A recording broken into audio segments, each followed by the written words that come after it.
कि वो test paper के थ्रू प्रैक्टिस पे ज़्यादा ध्यान दें।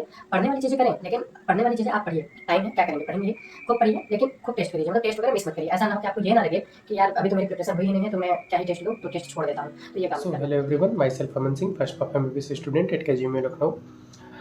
तो आज इस बात पे डिस्कशन करेंगे यार कि जिनका सिलेक्शन इस बार नहीं हुआ, ठीक है। तो इसमें कई कैटेगरी के लोग हैं, जिनके 550 प्लस हैं, जिनके 500 प्लस हैं, जिनके 400 प्लस हैं, जिनके 300 प्लस हैं या उससे भी बिलो मार्क्स हैं, ठीक है। और आपको इस साल प्रिपरेशन करना है, तो अपना क्या प्रिपरेशन करने के लिए मतलब ये सोचना है कि यार कहाँ कमी रह गई थी, क्या कैसे करना था। हमने मेहनत किया लेकिन हमने एक डायरेक्शन में नहीं किया, शायद हमने एक ओरिएंटेड पढ़ाई नहीं की शायद, ठीक है, या फिर हमारे मेहनत में ही कोई कमी रह गई थी। तो इन सारी चीज़ों पे थोड़ा सा ध्यान देना पड़ेगा। तो यार देखो, पहले उनकी बात करें जिनके 580 प्लस मार्क्स हैं, 550 प्लस मार्क्स हैं, 500 प्लस मार्क्स हैं। तो यार ये भी है कि इतना भी नंबर लाना मतलब हवा में तो आता नहीं है कि आप ऐसे ही चले गए एग्ज़ाम देने और आपका आ गया, या फिर आप थोड़ी बहुत मेहनत करके इतना मार्क्स स्कोर कर गए। इसमें भी देखो यार, बहुत मेहनत की होगी आपने, काफ़ी चीज़ों से सेक्रीफाइस किया होगा, ठीक। घूमने जाने का प्लान रहा होगा लेकिन आपने उसको भी मना किया होगा, काफ़ी मेहनत की होगी, काफ़ी पढ़ा होगा, लेकिन कुछ वजह है, थोड़े बहुत सिली मिस्टेक हो गए होंगे, थोड़े बहुत दिक्कतें आ गई होंगी, थोड़ा एग्ज़ाम वाले दिन अपना माइंड सेट बढ़िया नहीं रहा होगा, नींद नहीं पूरी रही होगी। काफ़ी सारे फैक्टर होते हैं जो अफेक्ट करते हैं आपके एग्ज़ाम को। तो आपने यार देखो मेहनत तो बहुत की है, जिनके 550, 500, 580 प्लस मार्क्स हैं, आपने मेहनत बहुत की है, आपके पास नॉलेज भी है, आपके पास सारे डेटा भी है, आपको सारी चीज़ें याद भी हैं, ठीक है, और आपने पढ़ाई भी अच्छी तरीके से की है। लेकिन वही है ना कि कई बार यार लक भी काम नहीं करता है, और कई बार थोड़े बहुत चीज़ों से हो जाता है। अब जिसके 580, 590 प्लस है, 580 प्लस मार्क्स जिनके हैं, 570 प्लस मार्क्स जिनके हैं, उनका सिलेक्शन कितने 3-4 क्वेश्चन से नहीं हुआ है, ठीक है। तो यदि वो मात्र 4 से 5 क्वेश्चन यदि सही कर देते हैं तो उनका सिलेक्शन हो जाता है। तो आपको यदि इस साल प्रिपरेशन करना है तो आपके लिए क्या तरीका रहेगा प्रिपरेशन का, कि आप बहुत ज़्यादा पढ़ने की कोशिश मत करो, नई चीज़ें या फिर जो भी चीज़ें हैं, आप कुछ भी बहुत ज़्यादा करने की कोशिश मत करो। आपके पास जो नॉलेज है वो पर्याप्त है, आपका उतने से ही सिलेक्शन होगा, ठीक है। आपका उतने से ही सिलेक्शन होगा, आपको बस जितनी चीज़ें हैं बस उसको फिनिशिंग करनी है, ठीक है। आपको जितना नॉलेज है बस वही रखना है और उसी को बार बार दोहराना है, उसी को बार बार रिवाइज करना है। तो आपके लिए सबसे बेस्ट तरीका जो रहेगा वो आप प्रैक्टिस करो, ठीक है। प्रैक्टिस ज़्यादा से ज़्यादा कोशिश करो टेस्ट के फॉर्म में प्रैक्टिस करने की, ठीक है। टेस्ट बहुत ज़्यादा दो। और जैसे आप फिजिक्स में क्वेश्चन प्रैक्टिस करना है आपको, तो आप कोई भी बुक लेके मत बैठो, ठीक है। आप क्या करो कि टेस्ट पेपर मतलब कि हर हफ्ते 2-3 टेस्ट पेपर दे दो। तो अभी तो स्टार्टिंग है, तो आप सिर्फ अभी हफ्ते में 1 से 2 टेस्ट पेपर दे दो, ठीक है। कोई भी एक अच्छी सी टेस्ट सीरीज ज्वाइन कर लो जो NCERT के बाहर का ना पूछे, ठीक है। आप यदि इतना स्कोर कर रहे हो तो आपको भी अब तक पता चल ही गया होगा कि बाहर का कुछ भी नहीं पूछता है NCERT के, तो आपको सिर्फ NCERT पढ़नी है और NCERT की बात याद रखनी है। कोई भी एग्जाम्पल, कोई भी डेटा, कोई भी पॉइंट्स आपको NCERT के बाहर की याद नहीं करनी है, ये चीज़ें आपको साल भर करनी है। और इस समय आप एक ऐसा टेस्ट पेपर ले लो मतलब जो बाहर का ना पूछे। काफ़ी सारे इंस्टीट्यूट हैं जो अच्छा पेपर बना रहे हैं, काफ़ी सारे इंस्टीट्यूट यार पता नहीं क्यों बनाते हैं बाहर का क्वेश्चन, मुझे नहीं समझ में आता। लेकिन जो अच्छे इंस्टीट्यूट हैं उनका टेस्ट सीरीज आप इस समय ले लो। हफ्ते में 1 से 2 टेस्ट सीरीज आप हफ्ते में 1 से 2 टेस्ट आप इस समय देते रहो, ठीक है। पढ़ाई करने का क्या है, बायो में वही मतलब कि NCERT पढ़ना है अपना 11th-12th का, उससे बाहर कुछ भी नहीं पढ़ना है। आपके कॉन्सेप्ट तो इस समय तक बिल्डअप हो चुके हैं, ठीक है। आपको क्या करना है कि सिर्फ NCERT से पढ़ना है। और यदि आपने उसमें मार्किंग वगैरह कर दी है तो आप एक नई NCERT ले लो, ठीक है। मेरा सजेशन यही रहेगा कि आप 11th-12th के बायो की एक नई NCERT ले लो, क्योंकि क्या होता है ना कि जब हम लोग पढ़ी हुई NCERT मतलब अंडरलाइंड की हुई NCERT को दोबारा पढ़ते हैं तो वही चीज़ें हमारे दिमाग में बार बार मतलब कि फोकस उसी पे जाता है, और जो चीज़ें छूट गई रहती हैं, जो पॉइंट जो लाइन छूटा हुआ रहता है वो छूटा का छूटा ही रह जाता है। तो आपको क्या करना है कि नई NCERT ले लो, और बायो कैसे रीड करना है मैं उसको देखो बताऊंगा, ठीक है। एक वीडियो में बताऊंगा कि बायो को अच्छे से कैसे रीड किया जाए, मतलब अच्छे से कैसे पढ़ना है। तो मतलब अभी कुछ दिन में बता दूंगा। तो आपके लिए क्या रहेगा, जिनके नंबर 500 प्लस है, 550 प्लस है, उनके लिए क्या रहेगा कि वो टेस्ट पेपर के थ्रू प्रैक्टिस पे ज़्यादा ध्यान दें। पढ़ने वाली चीज़ें करें, लेकिन पढ़ने वाली चीज़ें आप पढ़िए। टाइम है, क्या करेंगे, पढ़ेंगे ही। खूब पढ़िए, लेकिन खूब टेस्ट भी दीजिए, मतलब टेस्ट वगैरह मिस मत करिए। ऐसा ना हो कि आपको ये ना लगे कि यार अभी तो मेरी प्रिपरेशन हुई ही नहीं है, तो मैं क्या ही टेस्ट दूँ, तो टेस्ट छोड़ देता हूँ। तो ये काम मत करना। और सबसे इम्पॉर्टेंट, टेस्ट दे के आना, तो टेस्ट को वही है, मतलब कि टेस्ट को एनालाइज करोगे तो वही पढ़ोगे। ठीक है, आपको क्या है कि टेस्ट एनालाइज करना है और वही पढ़ना है। टेस्ट में जो गलती करो, जो टॉपिक से आपकी गलतियाँ ज़्यादा हो, वो टॉपिक पढ़ो। जैसे फॉर एग्जांपल मान लो आप मीटर ब्रिज पोटेंशियोमीटर से क्वेश्चन गलत करते हो, तो घर आओ और मीटर ब्रिज पोटेंशियोमीटर को अपने पिछले बनाए हुए नोट से पढ़ लो, कोई लेक्चर देख लो, ठीक है, और उस टॉपिक को उसी समय स्ट्रॉन्ग कर लो। तो आपको जिनके नंबर 550 प्लस है, उनको क्या करना है कि मतलब टेस्ट पेपर के थ्रू, मतलब टेस्ट के थ्रू, प्रैक्टिस के थ्रू अपनी पढ़ाई करनी है। ठीक है, ऐसा नहीं है कि हम लेके बैठ गए कि हम टेस्ट में ये यूनिट आ रहा है तो इसको हम बैठ के कवर करेंगे, हफ्ता 2 हफ्ता आराम से पढ़ाई करेंगे, फिर 2 हफ्ते बाद जो टेस्ट आएगा उसमें उनको देंगे। तो ऐसा मत करना। ठीक है, पढ़ाई करना कि मतलब टेस्ट आप पहले दो, ठीक है, टेस्ट के थ्रू पढ़ाई करो। ठीक है, टेस्ट में जो चीज़ें गलती हो उस चीज़ को पढ़ लो, फिर उसके बाद आप अपने कंटिन्यूएशन में जो चीज़ों पढ़ रहे हो, जिन चीज़ों को पढ़ रहे हो उसको पढ़ते रहो। ठीक है, जैसे आप रोज एक चैप्टर बायो का पढ़ रहे हो तो उसको आप करते रहो। ठीक है, लेकिन टेस्ट आपको नियम से देना है, और टेस्ट के बाद जो चीज़ें आपकी दिक्कत हो रही है, जिन चीज़ों में आपको दिक्कत आ रही है, वो चीज़ें आप आके पढ़ लोगे। ठीक, अब आओ यार उन लोगों की बात कर लेते हैं जिनके 400 से 500 के बीच में मार्क्स हैं, 300 से 400 से 500 के बीच में मार्क्स हैं। ठीक है, तो यदि आपका ये पहला अटेम्प्ट था तब तो बहुत अच्छी बात है।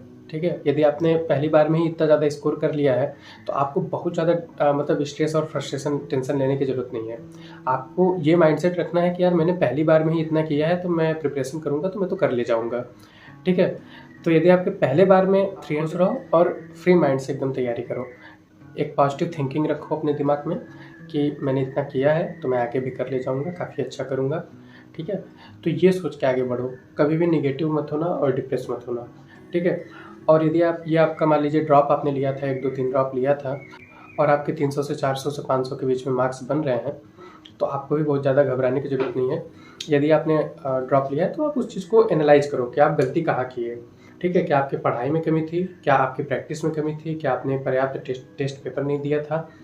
ठीक है, तो देखो यार, पढ़ाई कर रहे हो लेकिन अपनी चीज़ों को खुद से मतलब एनालाइज करो कि आपने क्या गलती की, क्या किया। ठीक है, तो जिनके ड्रॉप हो चुके हैं लेकिन उनके नंबर क्यों नहीं आए, तो आप ये देखो ना कि आपकी प्रैक्टिस में, मतलब आप ये देखो ना कि आपके पढ़ाई में कहाँ कमी है। ठीक है, यदि आप कॉन्सेप्ट ही नहीं पकड़ पाते हो क्वेश्चन पढ़ के, ठीक है, तो आपको क्या करना है, आपको शुरू से लेक्चर अटेंड करना है। ठीक है, शुरू से आप पढ़िए, लेक्चर अटेंड करिए, एनसीईआरटी भी आप पढ़िए। आप देखिए कि आपके किस सब्जेक्ट में नंबर कम आ रहे हैं। ठीक है, जैसे कि मान लो यदि आपके बायो 360 नंबर का होता है, आपका यदि बायो में ही बहुत कम स्कोर है, तो आप अपनी पढ़ाई का 50% टाइम बायो को दो। ठीक है, क्योंकि बायो यार ईजी और स्कोरिंग होता है। बायो बहुत ईजी होता है, बहुत स्कोरिंग होता है। आपको यदि याद है तो आप करके आगे बढ़ गए, यदि नहीं याद है तो वो छोड़ना ही पड़ेगा। आप उसमें मतलब कोई भी ऐसा नहीं है कि इधर उधर से कैलकुलेशन करके थोड़ा बहुत मतलब कुछ जुगाड़ लगा के आप उसको सॉल्व कर लो, तो ऐसा आप कर नहीं पाओगे। तो आपका क्या है कि यार आपने देखो मेहनत की है, और आपको अब एक मतलब सही तरीके से मेहनत करना है, एक डायरेक्शन में मेहनत करना है। ठीक है, चीज़ों को कैसे करना है ये मैं आपको बताऊंगा। बायो कैसे पढ़ना है, फिजिक्स कैसे पढ़ना है, केमिस्ट्री कैसे पढ़ना है, ठीक है, टेस्ट पेपर कैसे देने हैं, मतलब टेस्ट पेपर कैसे एनालाइज करने हैं, तो ये सारी चीज़ें मैं आपको बताता रहूँगा। ठीक है, और जो भी चीज़ें आपको जाननी हो, जो चीज़ें पूछनी हो, वो आप कमेंट में बता देना। अब आते हैं उन लोगों के बारे में थोड़ी बात करते हैं जिनके मतलब 300 से कम नंबर आ रहे हैं। तो यदि आपके 300 से कम नंबर आ रहे हैं और आपका ये पहला अटेम्प्ट था, तब तो ठीक है।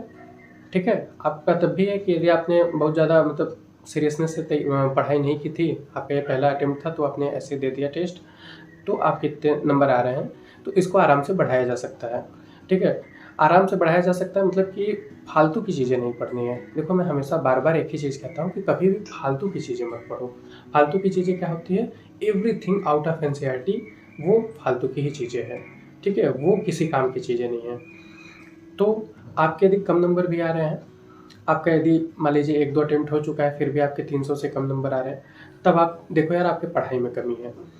ठीक है, आपके कॉन्सेप्ट में कमी है, आपके प्रैक्टिस में कमी है। तो अभी आप टेस्ट पेपर वगैरह पे ज़्यादा फोकस ना करके आप खूब पढ़ो, ठीक। तो आपको पढ़ाई कैसे करनी है, आप लेक्चर अटेंड करो, आप अपने नोट्स को बार बार सॉल्व करो, ठीक है। जैसे फिजिक्स हो गया, फिजिक्स में आपने लेक्चर अटेंड करोगे तो कुछ मतलब नोट्स बनाओगे ही।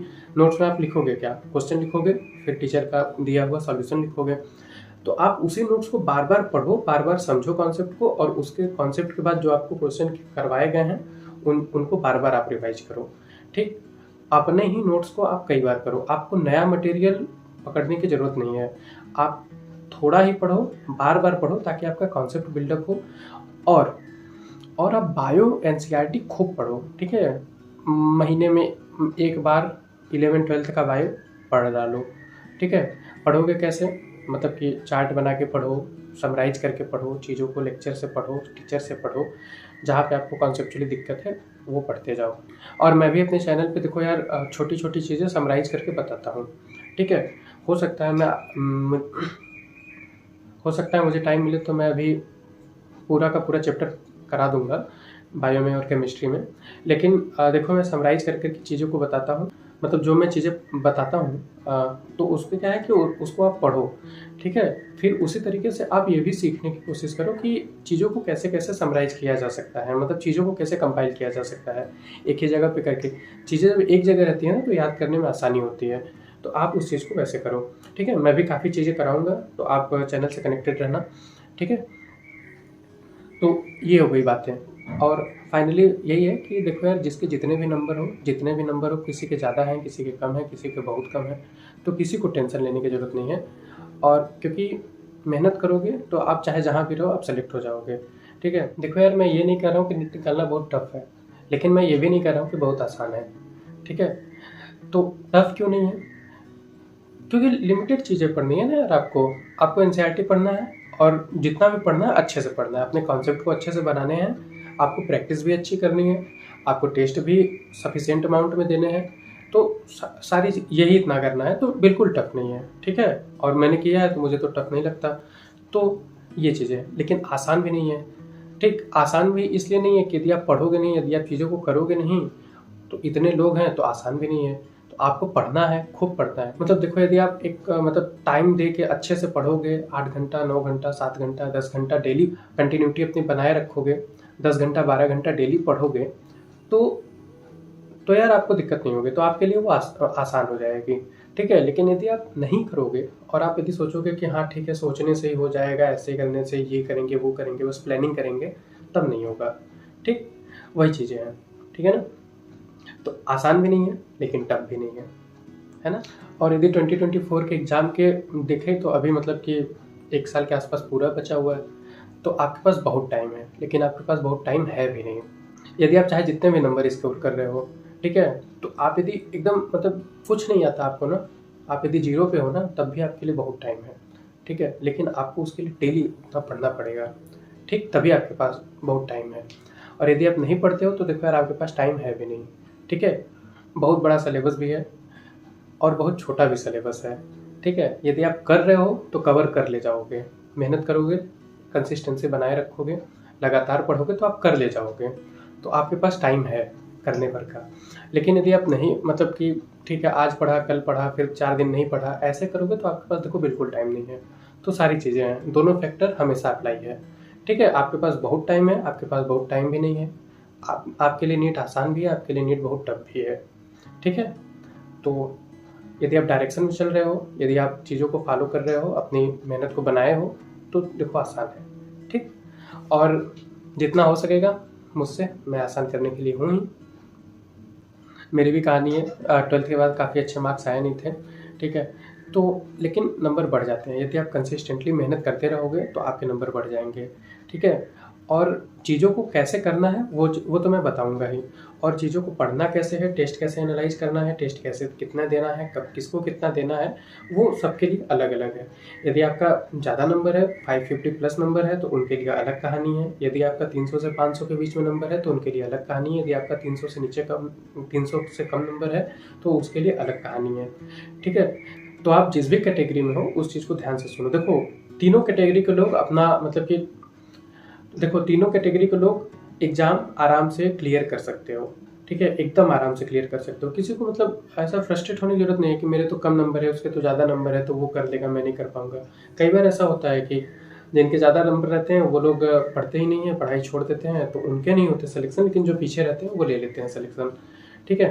तो आपका जितना भी नंबर है उसको कभी भी अपनी मतलब निगेटिविटी मत बनाओ, कभी भी अपनी मतलब ऐसा मत बनाओ, अपने अंदर डर मत बनाओ, फ्रस्ट्रेशन मतलब टेंशन मत लो कि तुमको मतलब डर लग जाए कि नहीं मेरे बस का तो नहीं है। क्योंकि कई लोग हैं ना जो बहुत कम नंबर लाते हैं लेकिन सेलेक्ट हो जाते हैं। क्यों हो जाते हैं? क्योंकि वो लोग मेहनत करते रहते हैं, कहीं पर रुकते नहीं हैं, ठीक है। तो आपको मेहनत करते रहना है, आप सेलेक्ट हो जाओगे, ठीक। और एक सही डायरेक्शन में मेहनत करना है तो आप सेलेक्ट हो जाओगे, और डायरेक्शन कैसे जाना है वो मैं बता दूंगा, ठीक। Thank you.